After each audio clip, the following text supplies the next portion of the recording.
yang ada di ruangan ini dan juga Bapak Ibu yang ikut ibadah ini melalui streaming. Saudara sekalian, saya percaya kuasa Tuhan tidak bisa dibatasi dan menembus ruang dan waktu. Jadi kalau yang hadir di sini terima berkat, saya juga percaya yang ada di rumah masing-masing juga terima berkat yang sama. Saudara sekalian, tidak terasa kita sudah dekat-dekat dengan bulan Desember. Saudara kasih, kalau Tuhan berkenan, kita akan adakan ibadah Natal kita pada hari Minggu tanggal 12 Desember. Tapi ibadahnya bukan pagi, ibadahnya itu jam 4 sore, saudara sekalian. Ya, jadi ibadah paginya kita tiadakan. Saudara kasih, lalu kemudian ada Natal, tiap komisi masing-masing ada kaum wanita tanggal 4 Desember. Ya, lalu kemudian yang youth dan lain sebagainya. Mari kita sama-sama naikkan doa kita. Kami bersyukur dan berterima kasih buat firman-Mu. Sebab langit dan bumi akan berlalu, tapi firman-Mu akan tinggal tetap. Dan kami yang hadir di sini merindukan sesuatu yang kekal, yang abadi, dinyatakan atas hidup kami, yaitu firman-Mu. Dan pada hari ini kami memohonkan kuasa roh yang luar biasa bekerja di tengah-tengah kami, sehingga hamba-Mu oleh karena kekuatan roh menyampaikan kata-kata yang berasal daripada pengurapan Roh Kudus, dan ada kuasa yang mengikuti pemberitaan firman Tuhan pada hari ini, sehingga setiap kami ya Tuhan boleh sambut firman Tuhan dengan penuh sukacita dan tanah hati yang subur. Firman Tuhan ketika ditaburkan tidaklah kembali sia-sia, melainkan dia bertumbuh, dia berbuah dalam hidup kami. Dan kami siap tidak hanya semata-mata mendengar firman saja, tapi mendengar dan melakukan apa yang kami dengar. Dalam nama, di atas segala nama, dalam nama Tuhan Yesus Kristus yang adalah juru selamat kami yang hidup, Raja kami yang kekal, kami sudah berdoa, terima semua jawaban doa kami ini. Amin, amin, haleluya. Mari kita baca Yohanes pasal yang kelima, ayat 1 sampai dengan ayat yang ke-9a. Yohanes pasal 5, ayat 1 sampai 9a. Sesudah itu ada hari raya orang Yahudi dan Yesus berangkat ke Yerusalem. Di Yerusalem dekat pintu gerbang domba ada sebuah kolam yang dalam bahasa Ibrani disebut Bethesda. Ada 5 serambinya. Dan di serambi-serambi itu berbaring sejumlah besar orang sakit, orang-orang buta, orang-orang timpang dan orang-orang lumpuh yang menantikan goncangan air kolam itu. Sebab sewaktu-waktu turun malaikat Tuhan ke kolam itu dan menggoncangkan air itu. Barang siapa yang terdahulu masuk ke dalamnya, sesudah goncangan air itu menjadi sembuh apapun juga penyakitnya. Di situ ada seorang yang sudah 38 tahun lamanya sakit. Ketika Yesus melihat orang itu berbaring di situ, dan karena ia tahu bahwa ia telah lama dalam keadaan itu, berkatalah ia kepadanya, maukah engkau sembuh? Jawab orang sakit itu kepadanya, Tuhan, tidak ada orang yang menurunkan aku ke dalam kolam itu apabila airnya mulai goncang. Dan sementara aku menuju ke kolam itu, orang lain sudah turun mendahului aku. Kata Yesus kepadanya, bangunlah, angkatlah tilammu dan berjalanlah. Dan pada saat itu juga sembuhlah orang itu. Lalu ia mengangkat tilamnya dan berjalan. Selama bertahun-tahun, Injil Yohanes itu dituduh sebagai Injil palsu. Penyebab palsunya, kata para penuduh ini, adalah karena yang ngarang ini nggak ketahuan siapa. Tidak mungkin yang ngarang itu Yohanes. Penyebabnya simpel sekali, karena yang ngarang itu tidak tahu Yerusalem. Kenapa kita menuduh dia nggak tahu, kata para penuduh ini? Karena dia ngada-ngada. Yang nggak ada, dia bikin ada. Contohnya apa? Kolam ini loh. Tidak ada kolam Bethesda. Nggak pernah ada penggaliannya, nggak ada jejaknya. Sudah dicek di dekat gerbang domba, nggak ada. Jadi ini orang ini bukan Yohanes, orang lain nggak tahu siapa. Nah ini terjadi ratusan tahun tuduhan ini. Sampai kemudian di Yerusalem datang satu orang misionaris sekaligus arsitek sekaligus arkeolog bernama Konrad Schick. Schick ini orang yang cuma pengen tahu satu hal. Dia pengen tahu tentang jalur air kota Yerusalem. Itu aja, itu orang lucu sekali. Dia cuma pengen tahu aliran air Yerusalem seperti apa. Dan kemudian dia lihat satu gereja dekat gereja Santa Ana. Dan di bawah itu dia turun ke bawah menemukan ada air. Jadi dia gali di situ, dan kalau saudara sekarang pergi ke Yerusalem, saudara akan dibawa lihat ke sini. Sebelahnya itu ada, sebelah sininya ada gereja yang kalau Bapak Ibu kalau ke sana tahu karena pastornya pakai baju putih-putih dari Perancis. Nah, kemudian kata Konrad Schick, ini dia saya ketemu kolam Bethesda. Nah pertanyaannya, dari mana dia tahu itu kolam Bethesda? Emang ada pelangnya? Enggak ada. Dari mana dia tahu? Karena Yohanes kasihkan satu detail yang penting. Ada 5 serambinya. Ketika digali ternyata benar ada 5 serambinya. Ini kolam Bethesda. Lalu kemudian serangan berikut muncul. Mana mungkin ada malaikat bisa turun ke kolam kemudian tepuk airnya, bikin airnya goncang, terus yang pertama masuk semua. Mana ada? Tapi saudara baca detail cerita ini, saudara menemukan sesuatu yang penting. Karena di ayat yang ke-7 orang ini bilang gini, Tuhan, tidak ada orang yang menurunkan aku ke kolam itu apabila airnya mulai goncang. Dan perhatikan, sementara aku menuju ke kolam itu, orang lain sudah turun mendahului aku. Berarti itu air pernah goncang dong. Kalau enggak mana dia bilang saya coba ke situ. Jadi airnya pernah goncang dan secara otomatis implisit di sini ada yang sembuh. Karena kalau airnya goncang, enggak ada yang sembuh, semua orang pulang. Tidak akan pernah ada orang menunggu bertahun-tahun demikian kalau tidak ada sesuatu bukti di situ. Nah, Rasul Yohanes itu memasukkan cerita yang satu ini karena di sini menurut saya ada pelajaran penting buat kita semua. Mari kita mulai dengan yang satu ini. Bahwa dalam cerita ini paling tidak ada 4 hal yang unik. Nomor 1. Keunikan pertama adalah begini. Kenapa hanya sembuhkan 1 orang?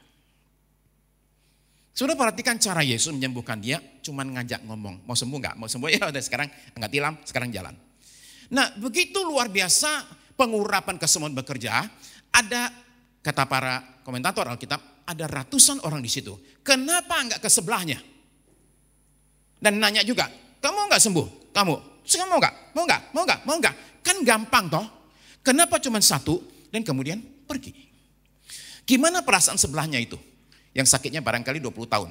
Ketika sebelahnya sembuh, kok dia jalan? Kok saya enggak? Kenapa cuma 1? Itu yang pertama, unik. Ya.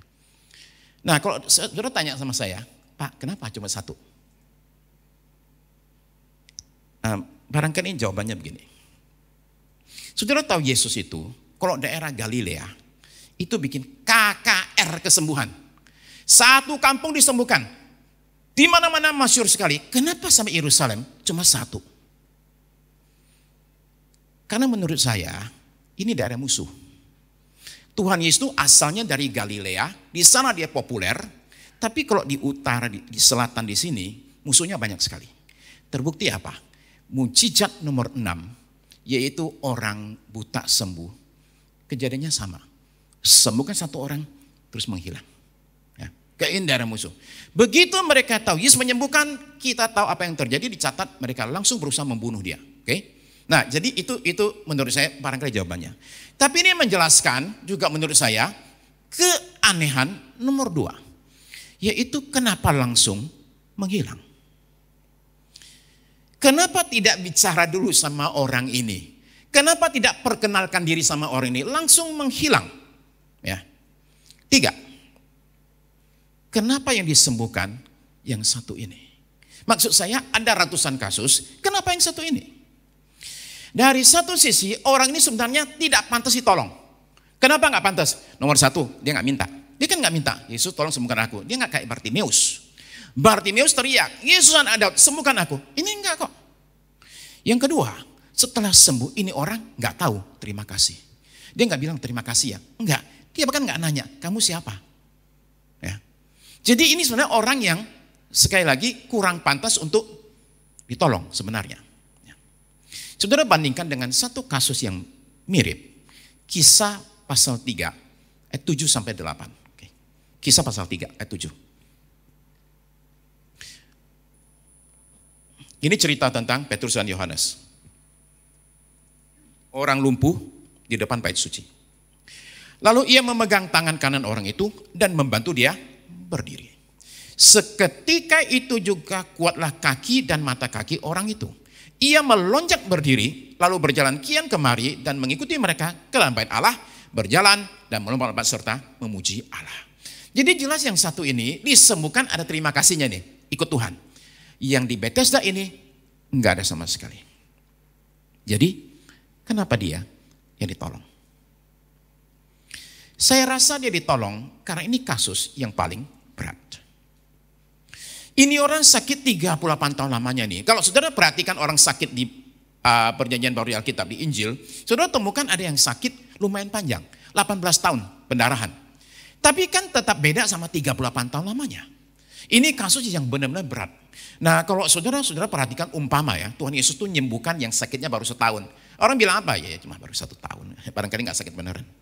Kalau 38 tahun lamanya sakit, orang gak bisa membantah. Ini mujizat. Maka saudara-saudara perhatikan begini. Yohanes itu memilih 7 mujizat. Dia sebut dengan kata tanda. Nah 7 mujizat ini kalau saudara perhatikan urutannya. Saya urutkan mujizatnya. Saudara menemukan sesuatu yang penting. Itu ada benang merahnya. Oke, coba kita lihat ya. 7 mujizat dari Yohanes. Oke, 7 tandanya. Oke. Nah perhatikan ya. Nomor 1. Air berubah jadi anggur. Ya. Nah, ini adalah suatu mujizat yang belum pernah terjadi. Beberapa orang tuh pintar mengubah anggur jadi air. Oke, nah ini air jadi anggur. Yang kedua adalah kesembuhan anak pegawai istana. Kenapa ini unik? Jarak jauh soalnya. Saya minggu lalu berkata, Elisa mau doain orang sembuh, dia mesti ke situ. Mesti kontak. Yesus nggak usah, jarak jauh. Nomor 3, Bethesda. Oke. Ini sakit 38 tahun lamanya. Ini sudah hampir mustahil. Nomor 4 adalah memberi makan 5.000 orang. Laki-lakinya aja loh. Nah, kalau saudara lihat 7 mujizat ini, seringkali saya kepikiran yang satu ini paling gampang. Kasih makan 5.000 orang. Kenapa? Karena di Jakarta sering terjadi. Orang kawin, orang tamu 5.000 saudara sekalian ya. Jadi kasih makan 5.000 orang nggak susah-susah amat. Yang susah adalah pakai 5 roti, 2 ikan. Oke. Nah minggu depan saudara akan menemukan bahwa ini sebenarnya sesuatu yang mustahil. Saya tidak sadar hal ini. Sampai saya mempelajari dan menyadari nomor 4 ini kasus mustahil. Nggak akan mungkin bisa sebenarnya. Nomor 5. Jalan di atas permukaan air. Nah kalau jalan di air, saya pernah dulu itu di dalam air maksud saya, oke? Ya, saya pernah dulu di kampung saya, oke? Di Sungai Kapuas, bisa nggak? Bisa. Tapi jalan di permukaan air, mustahil. Kesembuhan orang buta sejak lahir, kasus nomor 6. Ya, ini kasus sulitnya bukan main, buta dari lahir. Nomor 7, Lazarus dibangkitkan, sudah jelas, ini kasus mustahil. Jadi dari ribuan mujizat Tuhan Yesus, saya katakan ribuan. Sekalipun di Alkitab dicatat hanya 30-an. Karena kata Yohanes banyak sekali yang dilakukan Tuhan Yesus yang tidak dicatat. Dari sekian ribuan mujizat ini, Yohanes tuh hanya pilih 7 ini. 7 ini dipilih dengan hati-hati karena semuanya menunjukkan level kuasa yang berbeda dengan yang lain. 7 mujizat ini disebut dengan tanda supaya kita yang melihat dan membaca kisah ini percaya bahwa Yesus adalah anak Allah dan dengan percaya kita dapat hidup yang kekal. Oke? Jadi itu yang ketiga yang aneh. Kenapa kasus ini? Nomor 4. Kenapa mengajukan pertanyaan yang aneh? Maukah kamu sembuh? Saudara bayangkan saudara sakit, oke? Sakitnya parah banget.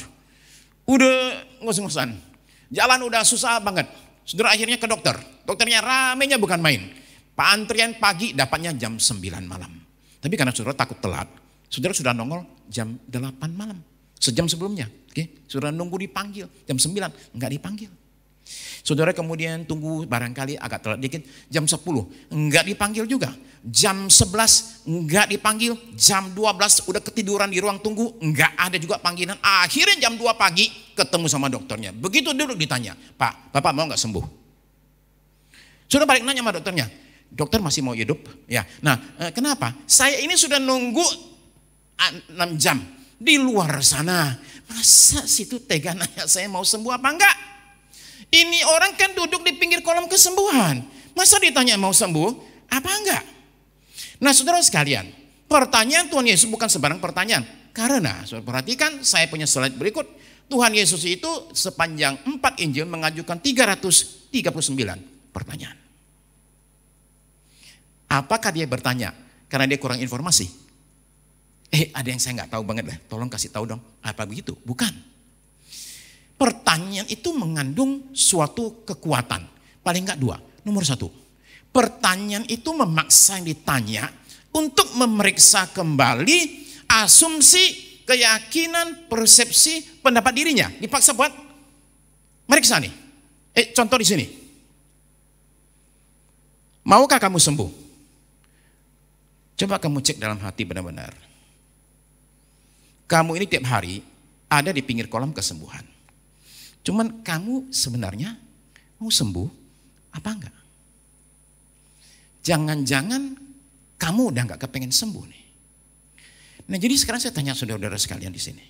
Saudara ini datang di tempat ini. Bukan datang ke satu gedung, tapi datang ke hadirat Tuhan, termasuk yang ikut ibadah melalui online.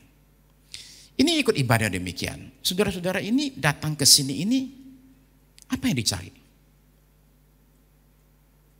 Kalau saudara-saudara berdoa, saudara itu berdoa untuk apa? Apa yang saudara cari dalam doa itu? Sebab saya khawatir bahwa banyak orang itu duduk di pinggir kolam kesembuhan, tapi sudah tidak pengen sembuh. Saya ini khawatir ada banyak orang berdoa, tapi sudah tidak terlalu tertarik dengan jawaban doanya. Saya dah khawatir itu. Saya khawatir bahwa kita ibadah ini sudah rutin, setor muka aja. Saya khawatir bahwa kita bicara tentang kuasa Yesus, tapi sudah nggak terlalu percaya sama kuasanya. Jadi karena itu ini pertanyaan bukan buat orang sakit ini. Ini pertanyaan buat sepanjang masa, mau nggak kamu sembuh? Yang kedua saudara sekalian, pertanyaan itu memberi kesempatan kepada yang ditanya untuk menyampaikan isi hatinya. Baik isi hati itu masalah apa aja. Barangkali ketakutannya, barangkali rasa bersalahnya, kita nggak tahu apa yang terjadi pada orang ini. Ya, Elia di Gunung Horeb, itu ditanya sama Tuhan, Elia, kamu ngapain di sini? Saudara pikir Tuhan itu mendadak kaget ya? Ini kok orang kenapa ada di sini ya? Lu ngapain di sini? Enggak kan? Jadi pertanyaan ini, mau Elia, kamu ngapain di sini? Itu memaksa Elia untuk kemudian membuka hatinya dan dia kemudian bicara, saya ini Tuhan, melayani Tuhan dengan sungguh-sungguh, kerja keras banget, nggak ada yang menghargai. Ketahuan itu. Nah, pertanyaan Yesus ini penting untuk mengungkapkan sesuatu. Yaitu begini, masalah utama orang ini bukan sakit 38 tahun lamanya. Bukan itu penyakit utamanya. Penyakit utama orang ini sebenarnya cuma satu. Orang ini lumpuh jiwanya.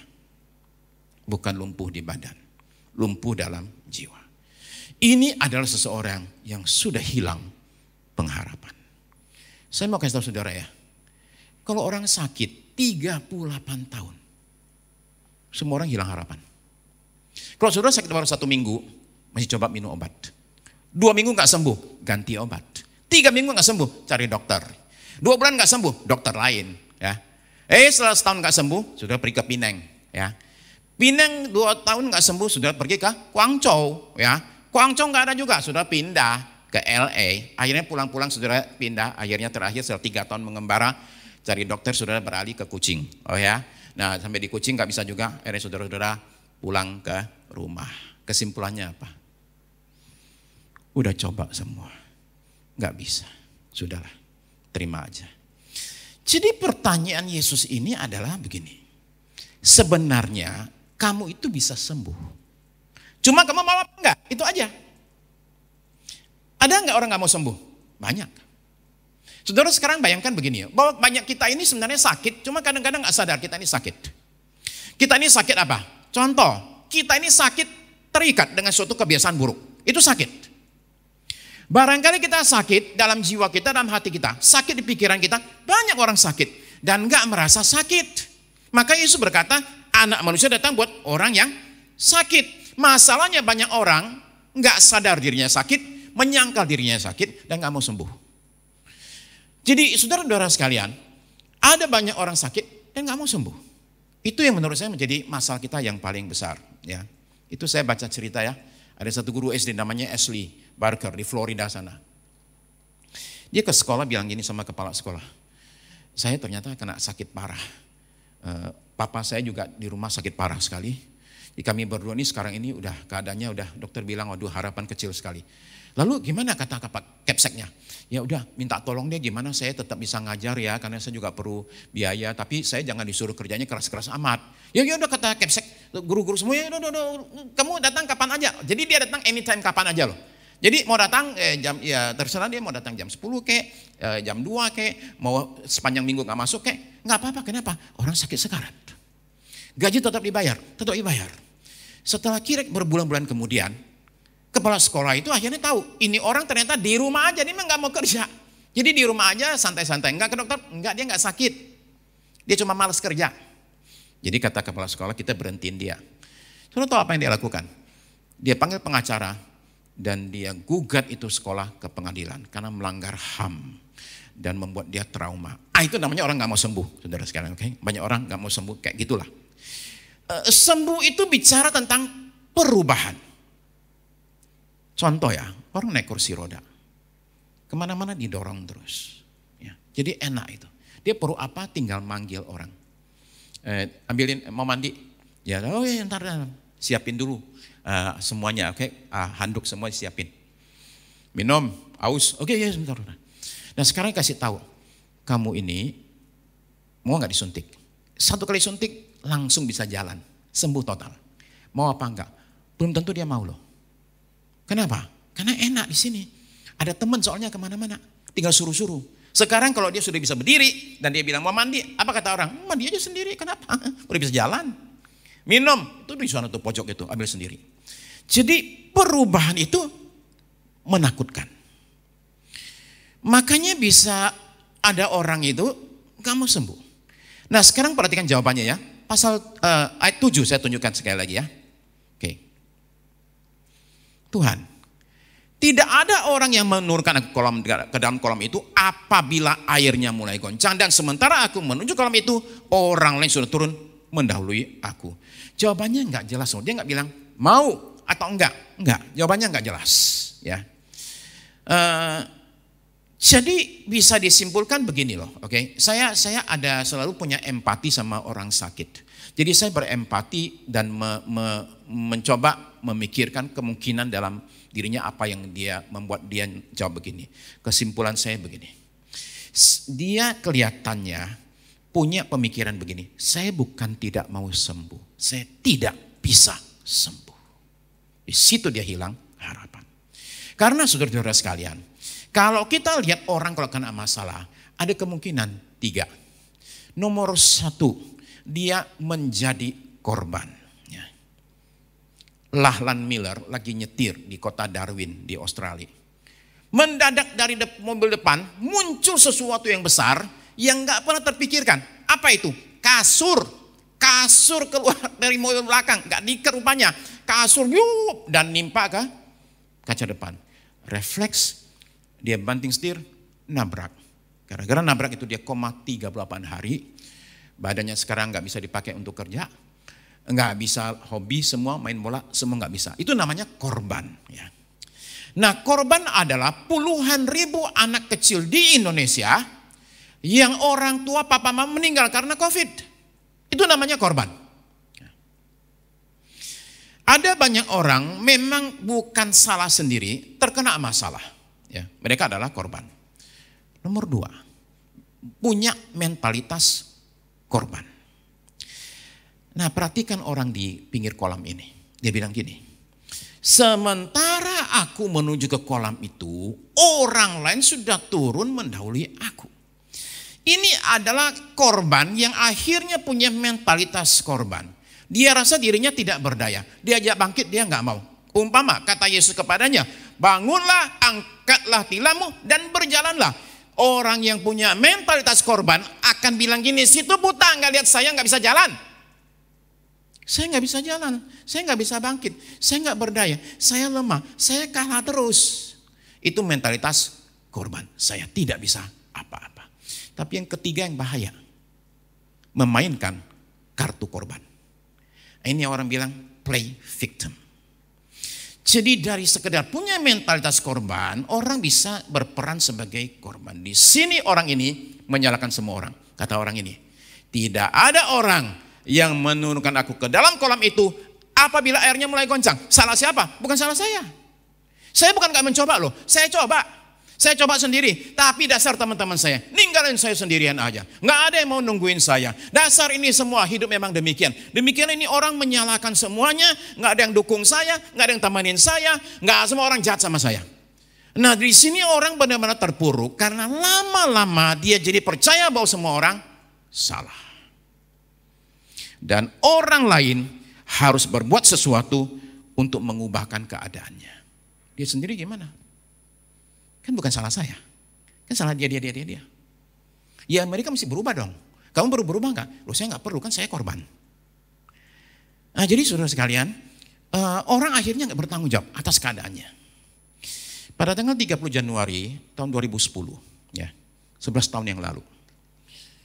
Fotografer dari Xinhua, itu namanya Chou Ke, itu lagi di stasiun kereta api Nanchang. Dia lihat ibu ini. Secara refleks, dia cerita dia berlutut, keluarin handphonenya, dan jadi prek. Nah ini jadi viral sekali. Ya.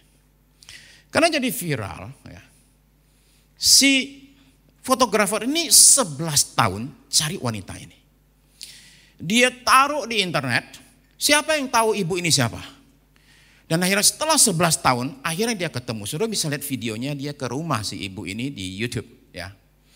Nah di situ dia cari ibu ini, ketemu sama ibu ini dan kemudian bertanya apa yang terjadi. Ya rupanya sudah perhatikan, ibu ini bawa bukan lagi ransel tapi karung. Karung isinya apa? Paling atas selimut. Dia bilang selimut berharga sekali. Dia cerita ini dari pulang kampung nih. Untuk pulang kampung dia mesti naik kereta api 3 hari perjalanan. Jadi dia dalam bawa apa? Bawa baju, bawa Indomie, bawa biskuit dan lain sebagainya. Anaknya dia gendong dalam keadaan sakit pneumonia dan akhirnya meninggal anak itu ketika sampai di kampung. Ya. Jadi 3 hari perjalanan. Dia ngapain ke kota Nanchang? Ternyata dia cari kerja. Mau tahu nggak gajinya berapa sebulan? 1 juta rupiah. Dia bilang lumayan. Nah saya ceritanya saudara sekalian karena saudara bisa lihat wajahnya ibu ini. Saya bilang, saya lihat wajahnya, lihat matanya. Saya bilang, ini wajah seorang petarung. Ini adalah wajah dan pandangan mata seseorang yang tidak merasa jadi korban, nggak punya mental korban, dan dia juga nggak mau mainkan kartu korban. Nah, saya baca interviewnya, nonton interviewnya, dia cerita, ditanya, kenapa you sampai ke kota kerja gaji cuma 1 juta? Dia bilang di rumah Yoitian Kunan. Ada sedikit kesusahan, sedikit. Padahal miskinnya bukan main. Rumahnya terbuat dari lumpur, kalau hujan pasti bocor, dan kamar cuma 1, anaknya 4. Ya. Jadi suami istri anak 4, 1 kamar saja. Hidup susah sekali. Tapi dia mengatakan nggak apa-apa itu katanya. Nggak apa-apa, dia bilang saya pergi cari uang kok demi kemajuan anak-anak. Nah sudah perhatikan beda dengan orang yang pinggir kolam ini. Orang di pinggir kolam ini itu sakit karena dosa siapa? Dosanya sendiri, sudah jelas. Tapi dia merasa orang lain harus bertanggung jawab atas kesembuhannya. Ini yang cilaka. Nah sekarang depan dia berdiri 1 orang laki-laki yang memerintahkan dia untuk bangkit berdiri, angkat tilam dan jalan. Nah dia punya berbagai alasan untuk tidak lakukan itu. Dia bisa bilang gini, kan saya lumpuh. Nomor 2, hari Sabat bos, nggak boleh angkat tilam. Dia bisa bilang begini, saya nggak enak hati sama teman sebelah saya, sama-sama lumpuh juga. Saya sama dia udah janji di sini akan jadi teman seumur hidup sampai maut memisahkan. Dia bisa bilang gitu. Dia bisa bilang gini, nggak bisa Yesus, kenapa? Ini daerah ini udah saya bayar sewanya sama premannya, ya. Ini lapak ini lumayan berharga juga. Atau dia bisa bilang, ini tilam baru dibeli di IKEA minggu lalu. Sayang kalau kita tinggalin. Saudara sekalian, dia punya segala macam alasan untuk mengatakan, saya jangan berdiri. Nah saudara mungkin mengira saya mengada-ngada. Tapi yang tadi yang saya cerita itu, berbagai alasan itu ditemukan di ruang konseling. Orang-orang tidak mau berubah, orang-orang tetap lumpuh dan menolak untuk sembuh. Nah saudara sekarang melihat kuasa Yesus yang sanggup mengubahkan keadaan orang ini. Ada kuasa yang mengalir kata-kata Yesus yang menghancurkan semua perlawanan. Dia bukan orang tak berdaya ternyata. Dia bisa berdiri, bisa angkat tilamnya, dan bisa berjalan. Haleluya. Nah tapi cerita tidak berhenti di situ. Perhatikan sekarang saya baca lanjut. Yohanes 5 ayat 9b sampai 14. Ada catatan kecil oleh Yohanes, tetapi hari itu hari Sabat. Catatan ini pendek tapi penting. Sebab ketika saudara maju Yohanes pasal 9, ada orang buta disembuhkan. Ternyata kejadian sama, hari Sabat. Bagi orang Yahudi yang namanya menghormati hari Sabat, itu namanya harga mati. Enggak ada tawar-menawar. Gara-gara menyembuhkan pada hari Sabat, Yesus itu akhirnya mereka rencanakan untuk dibunuh. Ayat 10. Karena itu orang-orang Yahudi berkata kepada orang yang baru sembuh itu, hari ini hari Sabat dan tidak boleh engkau memikul tilammu. Akan tetapi yang menjawab mereka, orang yang telah menyembuhkan aku, dia yang mengatakan kepadaku, angkatlah tilammu dan berjalanlah. Mereka bertanya kepadanya, siapakah orang itu yang berkata kepadamu, angkatlah tilammu dan berjalanlah? 13. Tapi orang yang baru sembuh itu tidak tahu siapa orang itu, sebab Yesus telah menghilang ke tengah-tengah orang banyak di tempat itu. Kemudian Yesus bertemu dengan dia dalam bait Allah, lalu berkata kepadanya, engkau telah sembuh, jangan berbuat dosa lagi, supaya padamu jangan terjadi yang lebih buruk. Jadi dari sini jelas sekali saudara sekalian, ini orang sakit karena dia berdosa. Nah tolong jangan salah paham. Tolong jangan mengatakan kalau begitu semua orang sakit karena dosa. Enggak. Kenapa? Karena di pasal 9, orang buta itu sejak lahir itu, murid-murid tanya, guru, kalau yang ini dosanya siapa? Kalau yang kemarin di kolam Siloam itu dosanya dia. Ini dosanya siapa? Orang tuanya kah? Kata Tuhan Yesus, bukan dosa dia, bukan dosa orang tuanya. Jadi ada orang sakit karena dosanya sendiri, ada juga yang bukan. Ya. Dosa itu membuka pintu untuk penyakit masuk. Ya. Kita nggak terlalu tahu jelas mekanismenya, tapi bagi saya, menurut saya barangkali rasa bersalah yang menggerogoti jiwa kita, membuat badan kita itu jadi lemah. Ya. Jangan berbuat dosa lagi, supaya jangan terjadi sesuatu yang lebih parah pada dirimu. Saya pengen nanya saudara, apa yang lebih parah daripada sakit 38 tahun lamanya? Oh barangkali orang bilang, gini Pak, sakitnya itu bukan cuma lumpuh, tapi buta sekalian. Oh oke. Sakitnya Pak, bukan cuma dia itu nggak bisa merangkak lagi Pak, tapi sekarang diem aja koma. Barangkali. Tapi beberapa komentator kita mengatakan begini, yang lebih parah daripada sakit 38 tahun lamanya adalah selama-lamanya di neraka.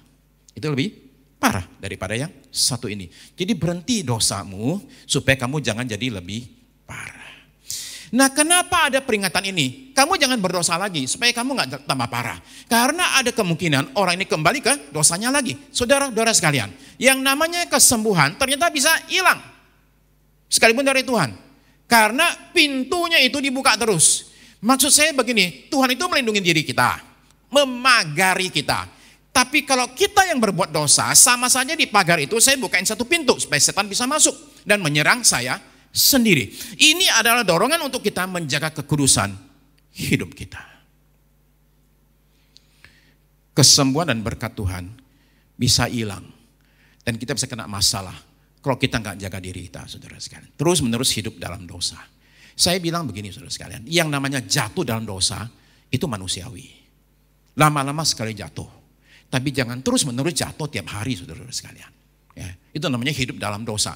Beda dengan jatuh dalam dosa. Jadi jangan terus menerus. Saya tunjukkan satu foto ya.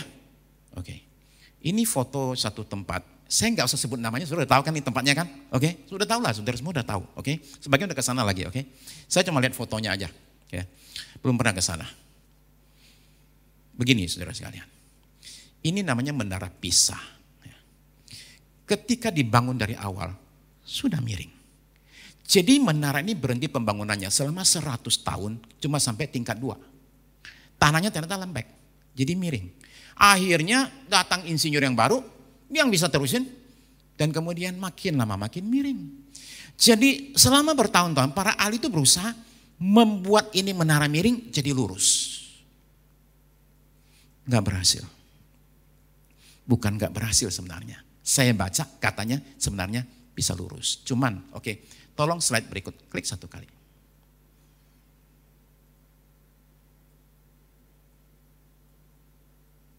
Jadi ini menara ini bukan gak bisa dibuat lurus.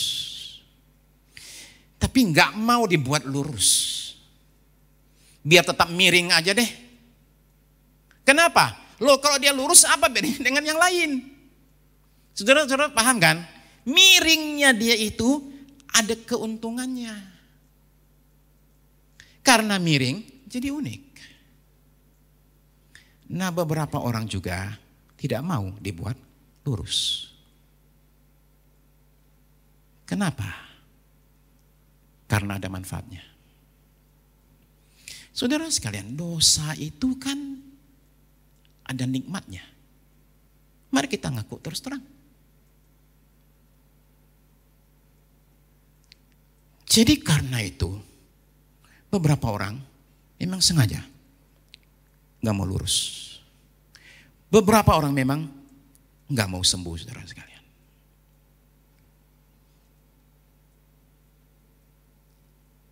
Sakitnya seseorang itu kadang ada keuntungan. Miringnya seseorang, bengkoknya itu kadang ada manfaatnya. Nah saya nggak tahu saudara-saudara sekalian.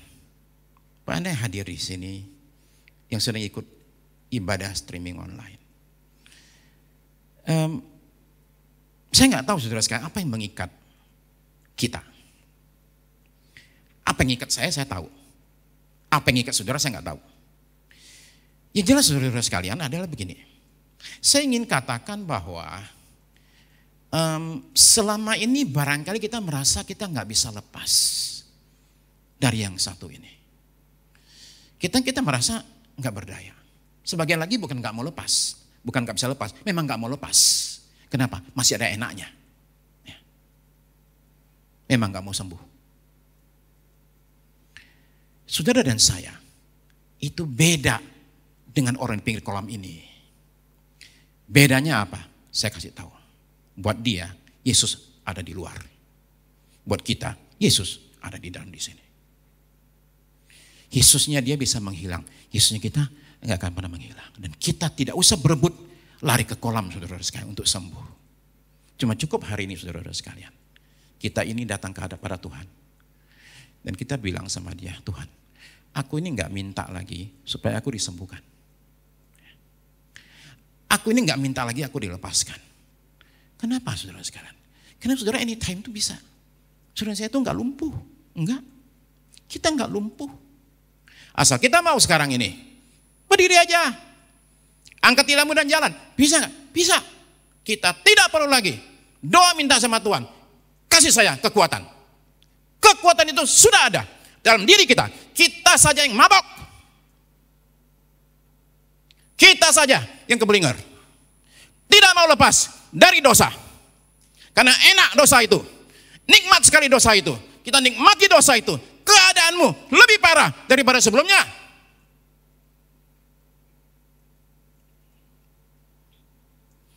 Jadi mirip kita pagi ini saudara sekalian. Yang hadir di rumah juga.